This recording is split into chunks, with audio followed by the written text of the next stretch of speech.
This is an NBC News Special Report. Here's Hallie Jackson. Good day, I'm Hallie Jackson. Right now, officials in Utah, including the Utah County Attorney, are holding a news conference to announce charges in the assassination of conservative activist Charlie Kirk, the suspected shooter accused of killing Kirk during an event at Utah Valley University last week. It's possible we may learn more here about a potential motive, some other details. Let's listen in. To that, but I understand that you're under pressure and have a lot of different questions, and we'll try to answer them.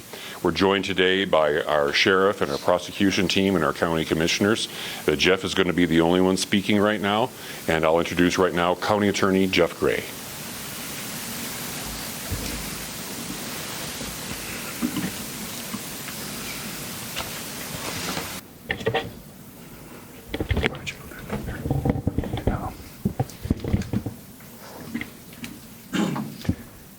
The murder of Charlie Kirk is an American tragedy. Charlie Kirk was murdered while engaging in one of our most sacred and cherished American rights, the bedrock of our democratic republic, the free exchange of ideas in a search for truth, understanding, and a more perfect union. It is also an offense against the state and to the peace and enjoyment of the people of Utah and of all those who visit here. But Charlie Kirk's murder also strikes a more personal and intimate chord. Charlie Kirk was first and foremost a husband and a father to two beautiful young children. He was a son, he was a brother, and a friend. Like all murders, the senseless and needless taking of Charlie Kirk's life has shattered the lives of those he loved and those who loved him. To Charlie's wife, Erica, his two young children, his parents, his family, and his friends, I express my sincere condolences and offer my heartfelt prayers on your behalf. I also want to express my concern for everyone who was at Charlie's Turning Point USA event at the Utah Valley University, and all who have been impacted by this tragedy. As county attorney, I am charged with bringing justice to those who offend our laws. I am charged with bringing justice for those who are harmed. I am charged with bringing justice for Charlie Kirk. I am committed to these aims. I take this responsibility seriously. Today, after reviewing the evidence that law enforcement has collected thus far, I am filing a criminal information charging Tyler James Robinson, age 22, with the following crimes. Count 1, aggravated murder, a capital offense for intentionally or knowingly causing the death of Charlie Kirk under circumstances that created a great risk of death to others. Count 2, felony discharge of a firearm causing serious bodily injury, a first-degree felony.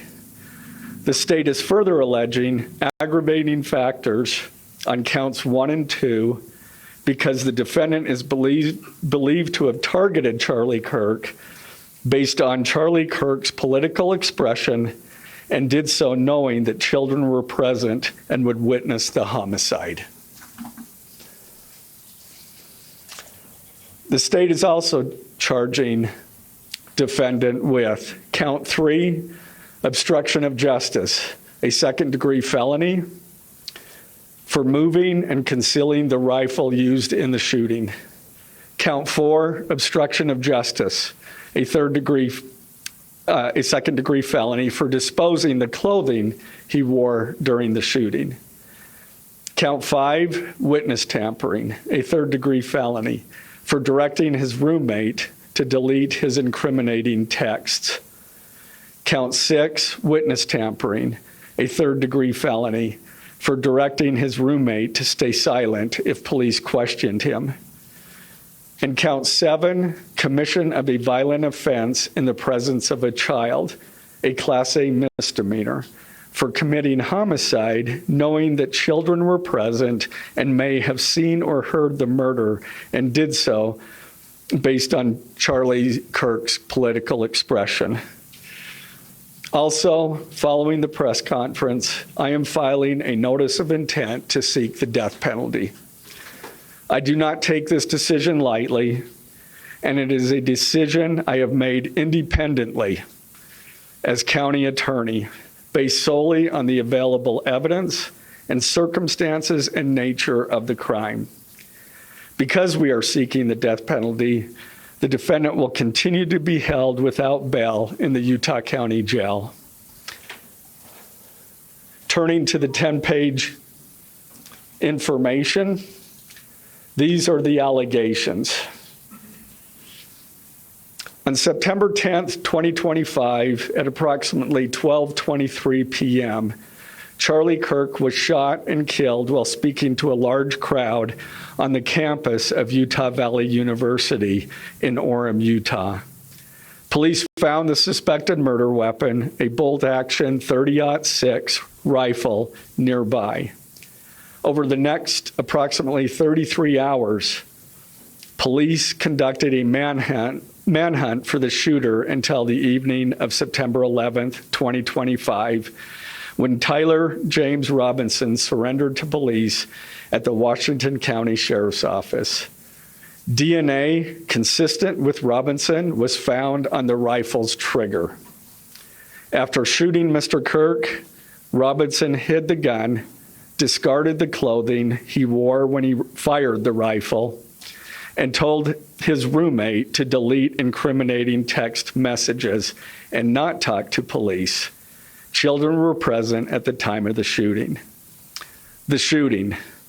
Turning Point USA, a nonprofit organization founded in 2012 by Charlie Kirk, organized a public outdoor event to be held at noon on September 10th, 2025 at UVU.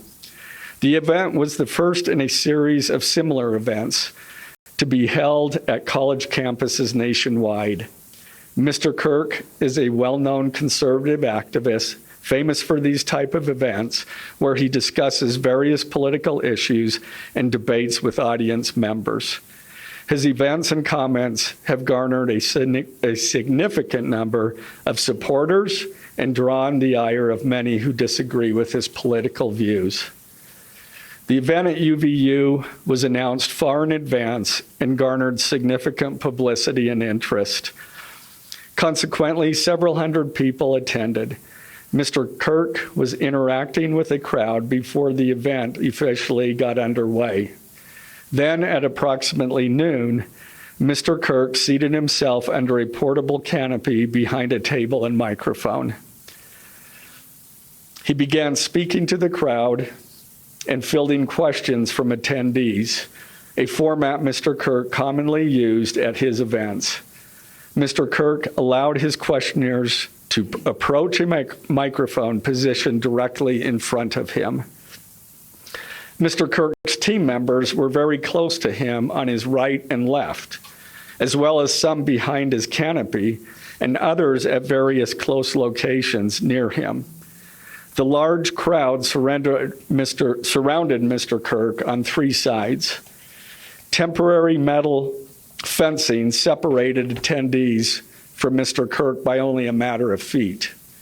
Directly above and behind Mr. Kirk was the UVU Hall of Flags, an indoor walkway spanning several hundred feet with floor-to-ceiling glass windows which overlooked the plaza where Mr. Kirk was seated.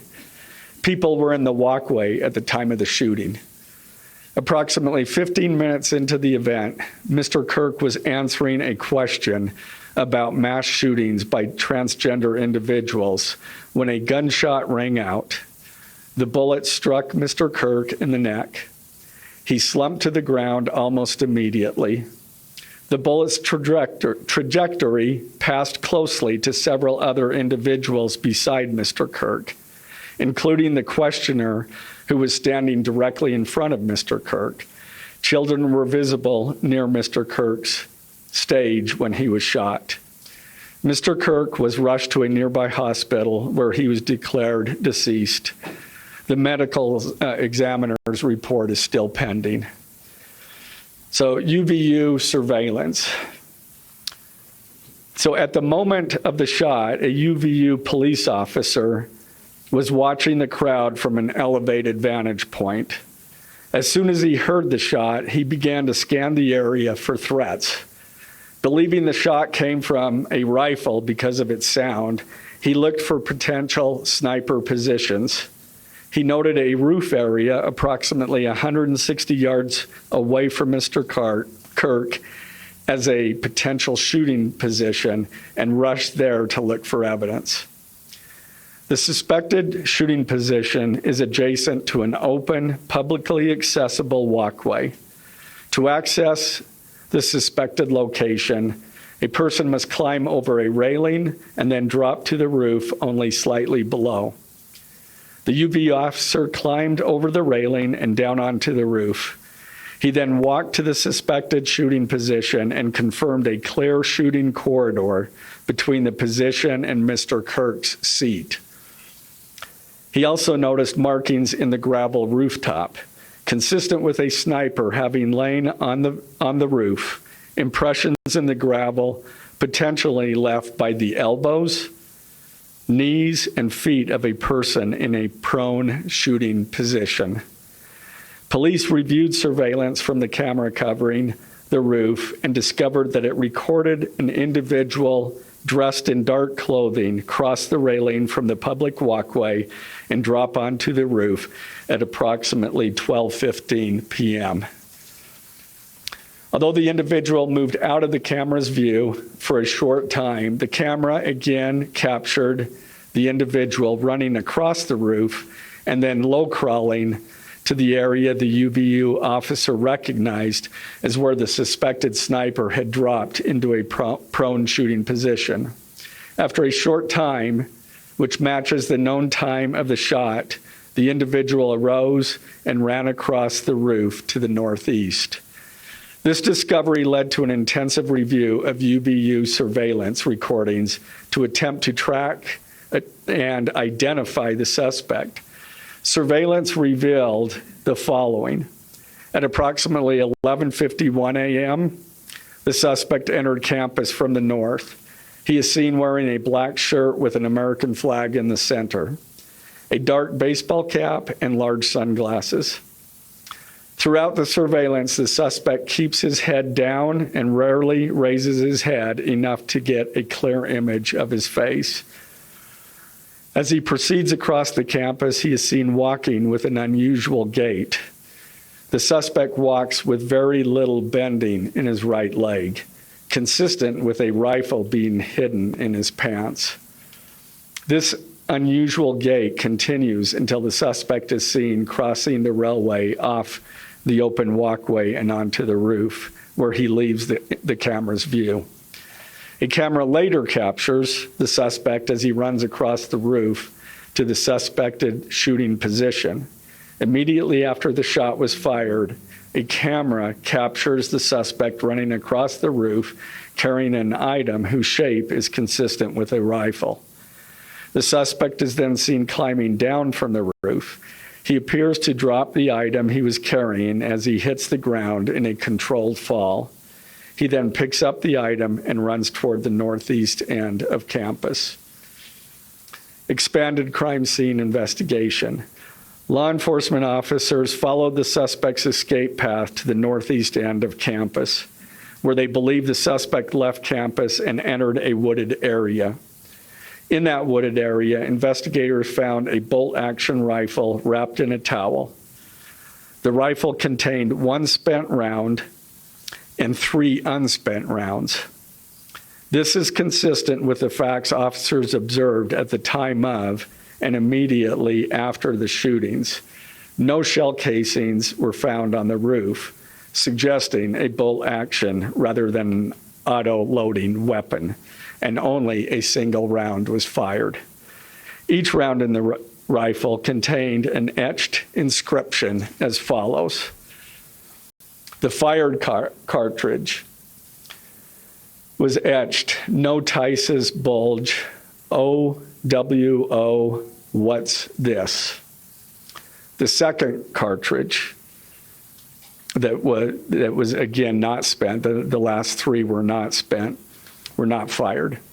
The second, "Hey fascist, catch," with arrow symbols. The third cartridge, "Oh Bella Ciao, Bella Ciao, Bella Ciao, Ciao Ciao." The fourth cartridge, "If you read this, you are gay," LMAO. The rifle, ammunition rounds, and towel were sent for forensic processing.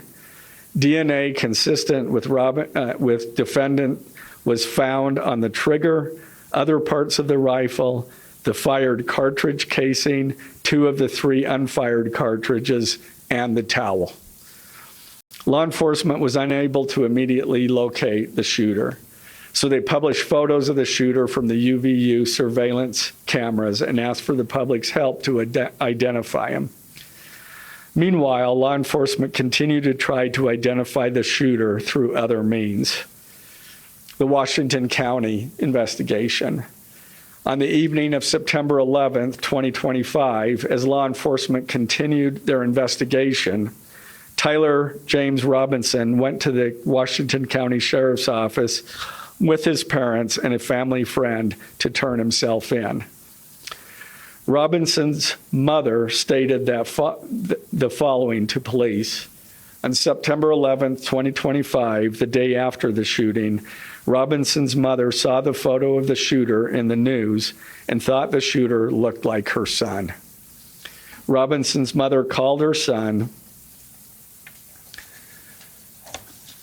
and asked him where he was. He said he was at home sick and that he had also been at home homesick on September 10th. Robinson's mother expressed concern to her husband that the suspect shooter looked like Robinson. Robinson's father agreed. Robinson's mother explained that over the last year or so, Robinson had become more political and had started to lean more to the left, becoming more pro-gay and trans rights oriented. She stated that Robinson began to date his roommate, a biological male who was transitioning genders. This resulted in several discussions with family members, but especially between Robinson and his father, who have very different political views. In one conversation before the shooting, Robinson mentioned that Charlie Kirk would be holding an event at UVU, which Robinson said was a stupid venue for the event. Robinson accused Kirk of spreading hate. Robinson's father reported that when his wife showed him the surveillance image of the suspected shooter in the news, he agreed that it looked like their son. He also believed that the rifle that police suspected the shooter used matched a rifle that was given to his son as a gift. As a result, Robinson's father contacted his son and asked him to send a photo of the rifle. Robinson did not respond. However, Robinson's father spoke on the phone with Robinson. Robinson implied that he planned to take his own life. Robinson's parents were able to convince him to meet at their home. As they discussed the situation, Robinson implied that he was the shooter and stated that he couldn't go to jail and just wanted to end it. When asked why he did it, Robinson explained there is too much evil and the guy, referring to Charlie Kirk, spreads too much hate. They talked about Robinson turning himself in and convinced Robinson to speak with a family friend who is a retired deputy sheriff.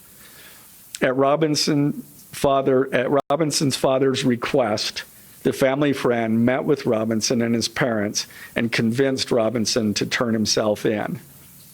The family friend spoke to police and reported telling Robinson that it would be best if he brought all evidence with him to the sheriff's office to avoid police having to search his parents' home. The friend also asked Robinson if he had any clothes that were related to what he did. Robinson replied that he had disposed of the clothes in different areas. The roommate. Police interviewed Robinson's roommate, a biological male who was involved in a romantic relationship with Robinson.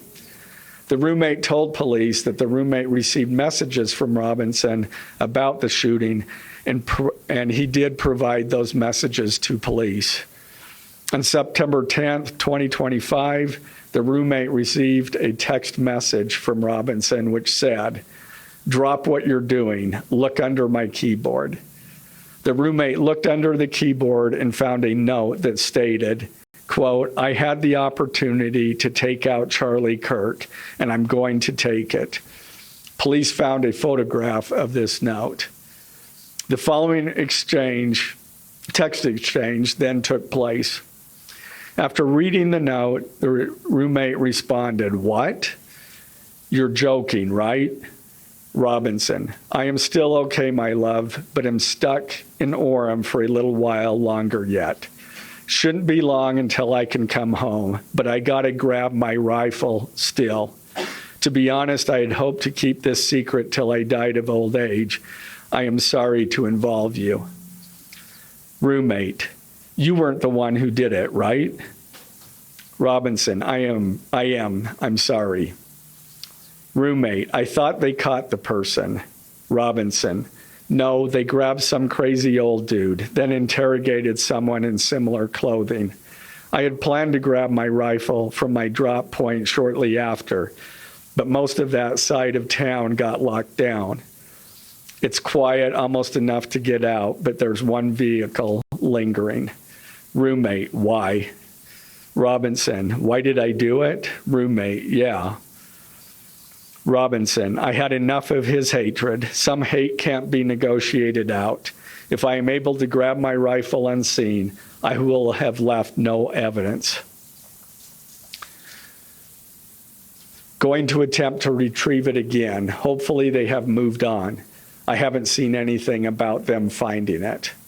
Roommate, "How long have you been planning this?"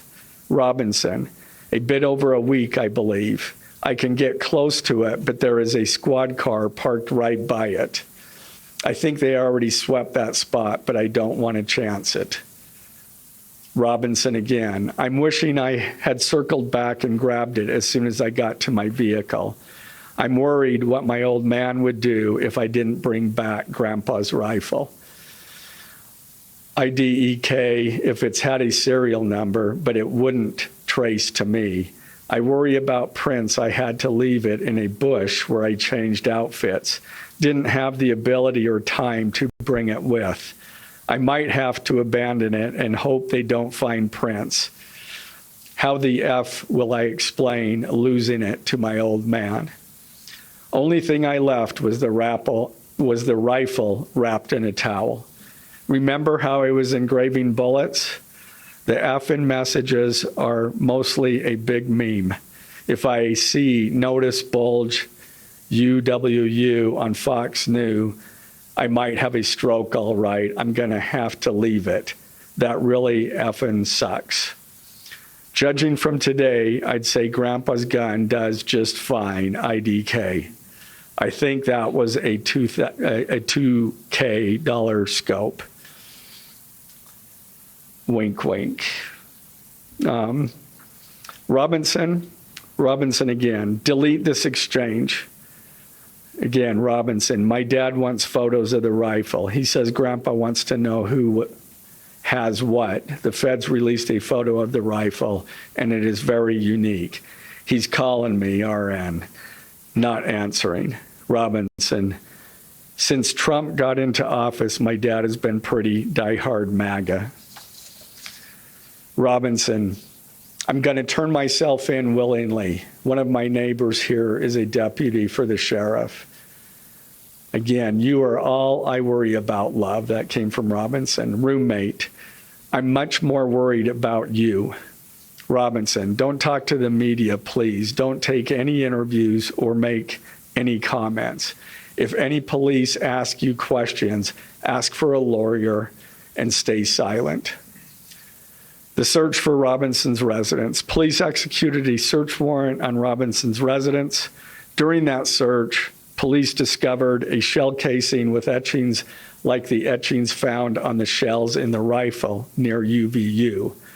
Police also found several target boards with bullet holes in Robinson's home. Now, as I stated in the beginning, when I read those allegations, these are allegations.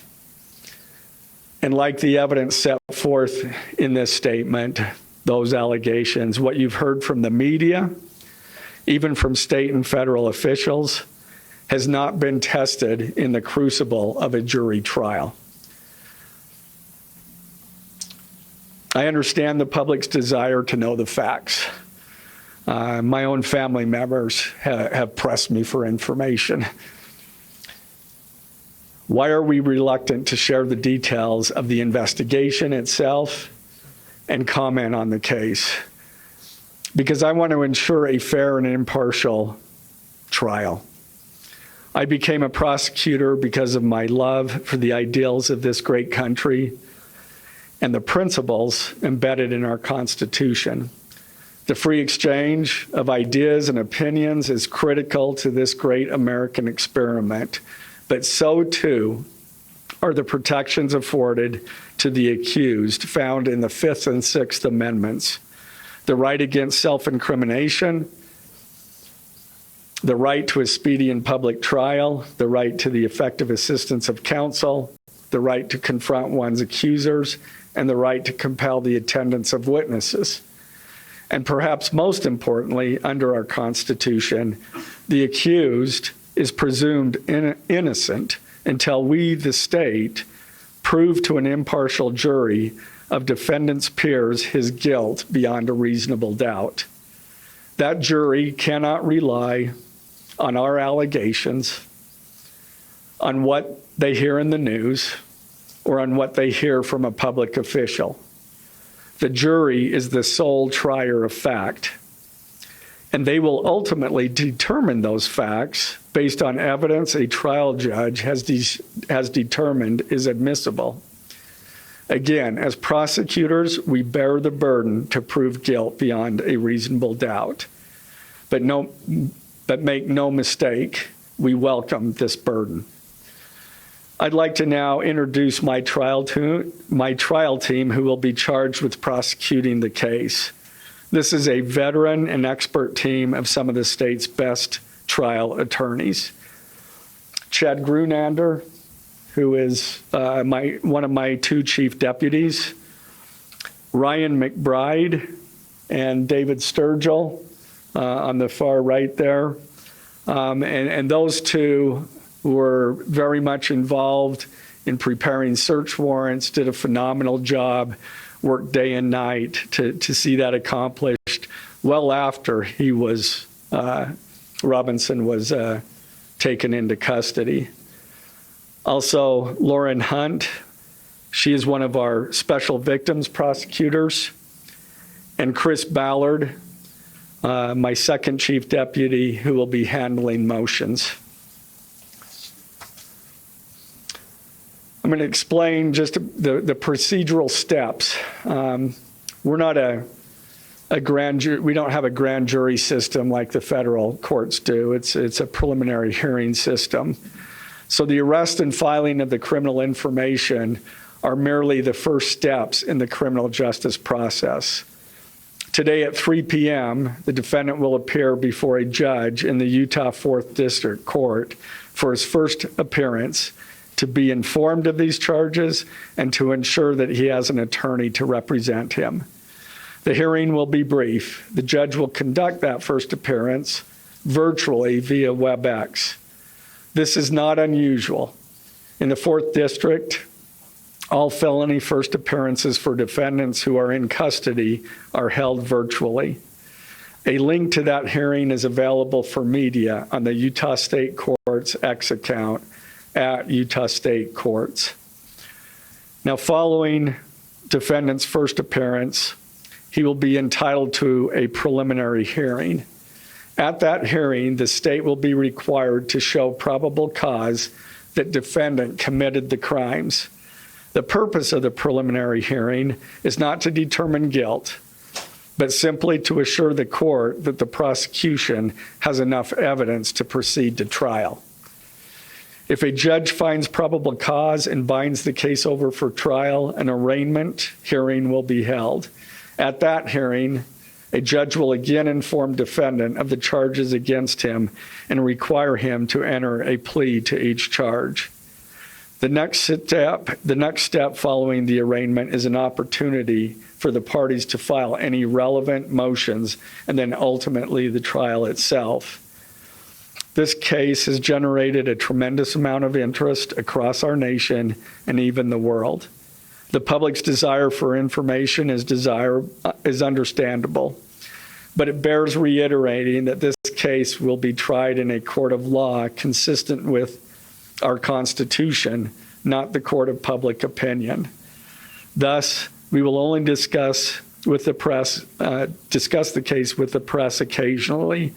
It will not be a day-to-day or even week-to-week occurrence, but we will only do so in a manner as not to jeopardize the fair trial process. Before I conclude, I want to express my appreciation for the tireless work of our local, state, and federal law enforcement officers. They have an extremely difficult, dangerous, and often thankless job. I'm proud to acknowledge the exceptional work they do every day, and particularly their work on this case. It was truly a marvel to witness. Their skilled work and dedication have brought us to this point. I'm also grateful for the leadership demonstrated by Bo Mason, the Commissioner of the Utah Department of Public Safety, FBI Special Agent in Charge Rob Bowles, Utah County Sheriff Mike Smith, our local police chiefs, and Felice John Vitti, the acting U.S. Attorney for the District of Utah. I'm also grateful for the support of our Governor, Spencer Cox, and our Attorney General, Derek Brown, who is standing behind me today and has offered his support and resources as we proceed to trial. Finally, I want to thank our Utah County Commissioners, Amelia Powers Gardner, Brandon Gordon, and Skylar Beltran. They too have pledged to assist with the resources needed to successfully prosecute this case. I will now take a few questions. For questions, ladies and gentlemen, just really fast, if you could identify yourself and what organization. Yeah, thank you. Okay.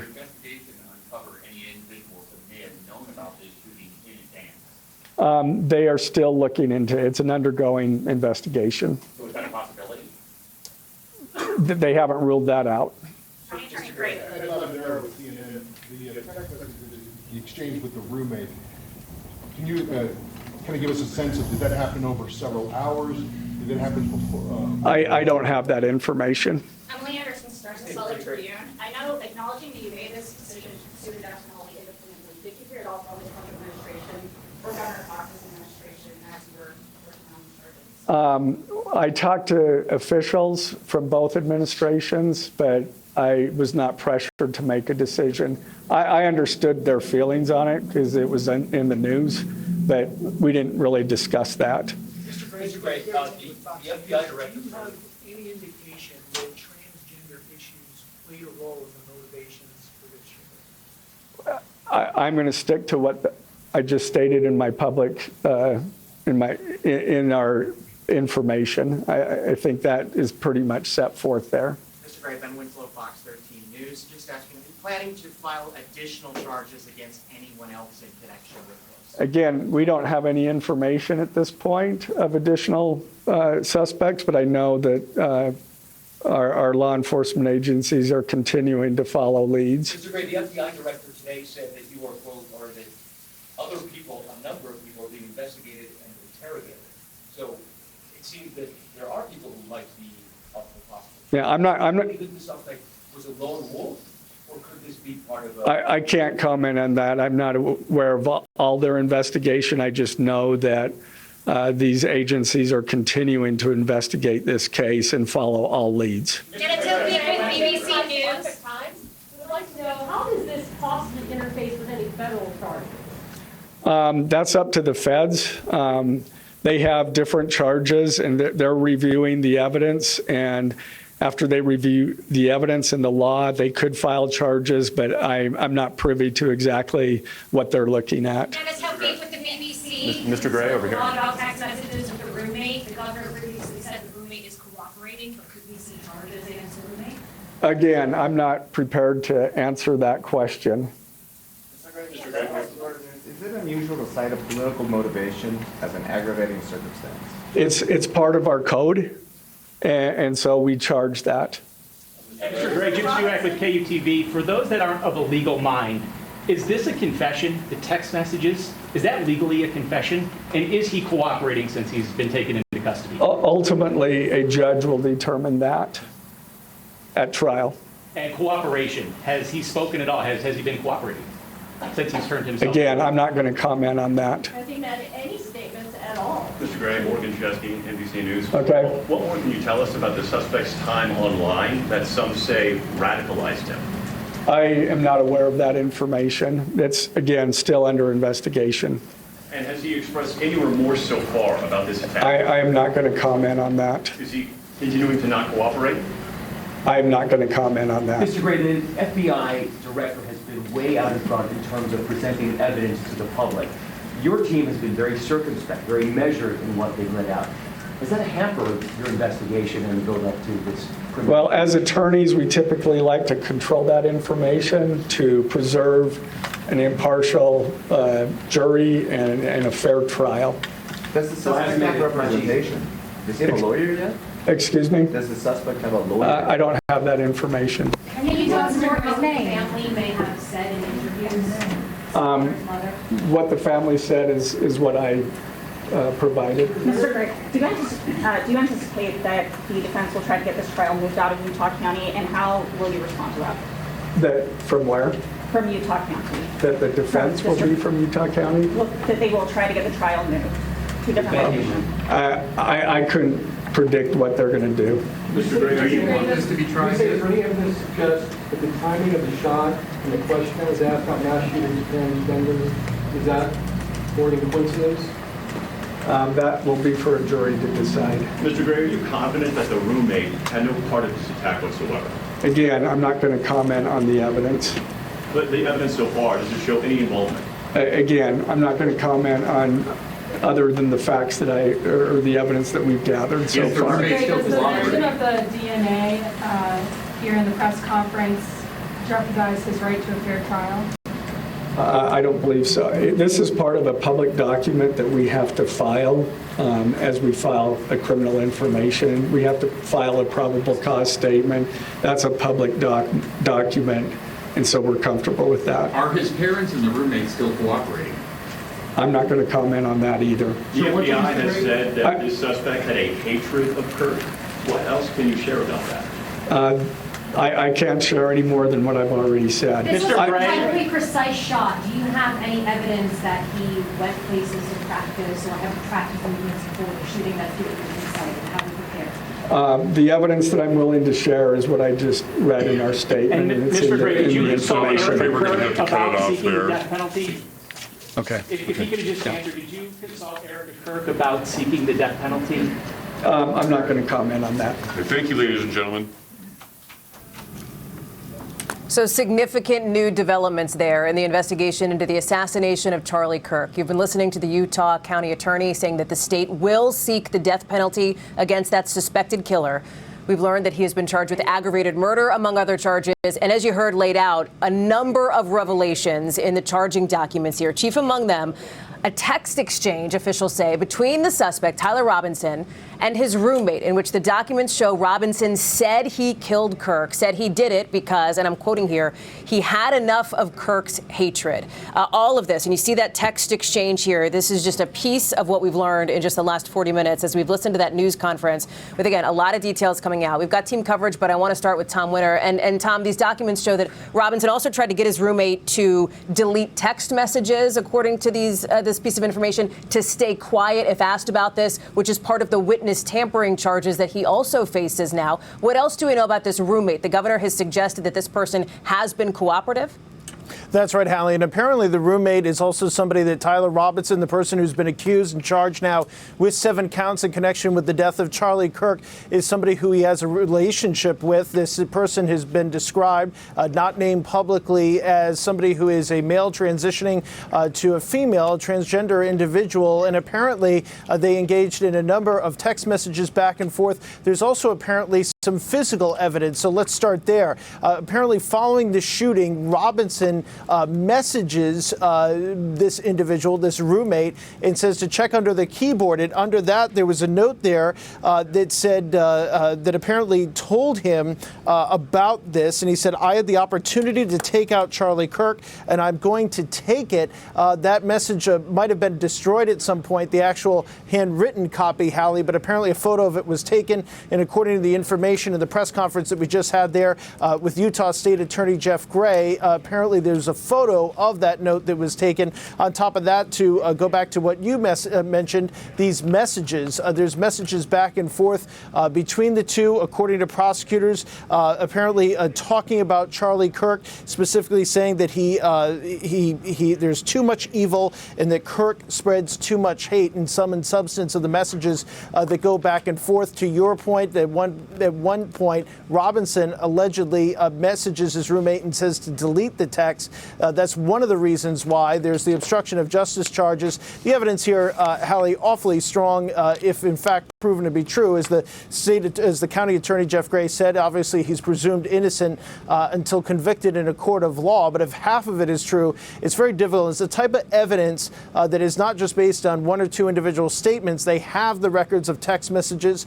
They have the gun, and apparently also have DNA on that gun, on the trigger itself, that matches Robinson. So between that, what investigators found at the scene, and then the cooperation of Robinson's own roommate in this matter, providing the text messages, providing the photo, and making statements as far as what the person he was in a relationship with said about killing Charlie Kirk, it all amounts to a lot of damning evidence here, Hallie.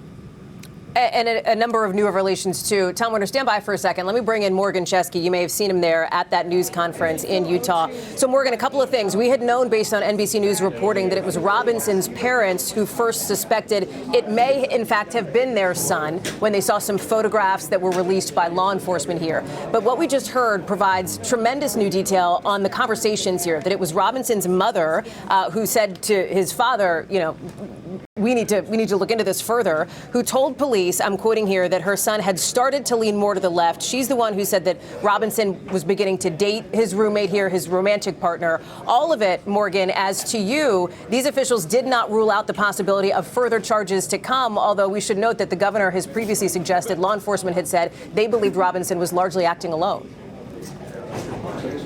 Hallie, that is the belief right now, but investigators have made it very clear that there is still evidence that's being processed. There is still the potential for federal charges, particularly with Robinson's time spent online, the potential communication with individuals outside of state lines. That does open the potential door for federal charges.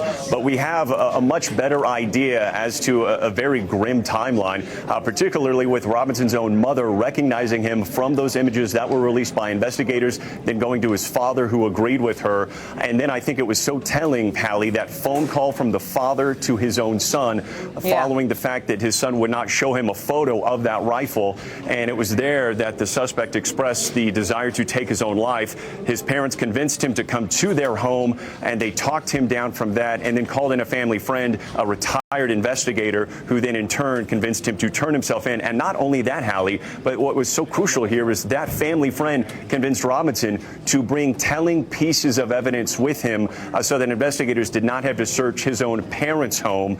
We had no idea as to the extent of the cooperation, at least on that front end, before he turned himself in late Thursday. He was booked into Utah County Jail last Friday morning, and following that, Hallie, investigators say that he has remained uncooperative, even placed in a special housing unit where investigators can keep an incredibly close eye on him. When I asked the county attorney here if he remains uncooperative, he wouldn't comment on that at this time, but we have a much more clear picture as to how this tragedy played out in real time here. And how police narrowed in on this suspect, too. Morgan, another open avenue of investigation appears to be these online conversations, primarily through Discord, that the suspect had been having with others, right? Yes, this was a place that he spent much time. We're told, particularly from friends and family and authorities, that he was online a large portion of his adult life, and that the FBI Director Kash Patel said this morning, Hallie, that there were at least 20 individuals in that Discord group that federal investigators were in the active process of reaching out to and question. Whenever Kash Patel was asked this morning, do you believe this suspect acted alone, he left the door open to the potential for there being more people. However, the evidence does suggest at this point in time that Robinson was a lone shooter, although investigators will stress that this is still early in this investigation, despite the fact we heard these charges listed today. And Hallie, I should just quickly add that among the charges that we weren't necessarily anticipating were the witness tampering. That's incredibly telling because it shows that Robinson reached out to that roommate, told them to delete the text messages, told them not to cooperate with authorities. And fortunately, though, authorities from the get-go have made it clear this roommate has been cooperative and has offered some very telling evidence here. Mallie. Morgan Chesky, thank you very much. Let me go back to Tom Winter now, because, Tom, you heard Jeff Gray asked there in that news conference, did he face any pressure, given how high-profile the assassination of Charlie Kirk was, from anybody in the Trump administration, anybody in the Cox administration, of course, Spencer Cox, the governor of Utah. And he said he was not pressured to make any kind of a decision here, also making clear that he is going to seek, along with his team, the death penalty in what is now this capital charge of aggravated murder. That's right, Hallie. It's the first charge on the charging document, aggravated murder. It is a capital offense in Utah. Just so people understand things, just to take a quick backup, in Utah, you don't need a grand jury. You don't need kind of a typical process that we hear in other states. You're able to just present the information, and that has to be included in the charging documents. That's why we got so much detail there. But you're looking at the counts now, the aggravated murder, the aggravating factor based on the political positions of Kirk. That's why they allege Robinson carried this out, and that's a factor they need to include in order to go for that aggravated murder charge, and that's why they're going to file, according to Jeff Gray, the county attorney, a notice of intent to seek the death penalty right after that presser, right around this time, Hallie. Tom, as we look at the other information that's coming out here, the level of detail in some of these text exchanges is in some ways extraordinary. That police are providing, that law enforcement is providing this in these charging documents. It goes through not just potential motive, and we want to be careful talking around this here too, but you look at it in black and white there. The roommate says you weren't the one who did it, right? And Robinson, according to these documents, says, I'm sorry. Another critical potential piece of evidence. Yeah, it's critical here. And what it also lays out is the reason why. I mean, we looked at that screen there and at the messages at the bottom. He talks about what he believed was hate coming from Charlie Kirk, and that was the reason why he did it. So it does explain, it's back up on screen now, some hate can't be negotiated out. If I am able to grab my rifle unseen, I will have left no evidence, talking about the steps he was going to take, and that he had had enough of the hatred. This is really consistent with what we've seen, Hallie, in these targeted killings over the last several months on a whole host of individuals, that people believe the only way to solve their problems is through violence. And that's something, as you and I have discussed over the past couple of days, something that has law enforcement in this country very concerned. That's exact sentence right there. In black and white in that text message exchange in these documents. Tom Winter, thank you very much. On behalf of all of us at NBC, thanks for watching. That does it for this special report. I'm Hallie Jackson. We'll see you on Nightly News.